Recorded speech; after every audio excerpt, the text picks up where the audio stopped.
আসসালামু আলাইকুম। আমরা সকালে আসছি প্রায় 7:30টার দিকে আমাদেরকে ফোন দিয়েছিল খামারি আর আমাদের এই যে পল্লী চিকিৎসক আব্দুল ভাই। তো আমরা এখন আসছি, এই যে গরুটা খুব সিরিয়াস আগে আমার গরুটা দেখতে আসছি। আমরা এখন ওনাকে শুনবো কি সমস্যা বলেন, দেখি সুন্দর করে বলেন আপনার সমস্যাগুলো বলেন। সমস্যা কালকে ভালো গরু তুলে ধুয়ে বাজার দিয়েছে। আচ্ছা, আসে দেখি এই গরু কাটতিছে, মানে কাপে আর কি খায় না।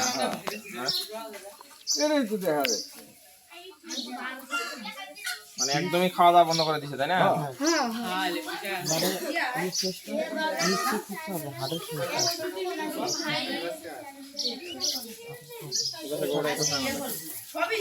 মানে এই দুটাই সমস্যা আমার বেঁধে না, খায় না আর হচ্ছে নিশ্চয় নিতে যে একটু প্রবলেম হয় আর কি। হ্যাঁ, এটাই তো দেখা যাচ্ছে।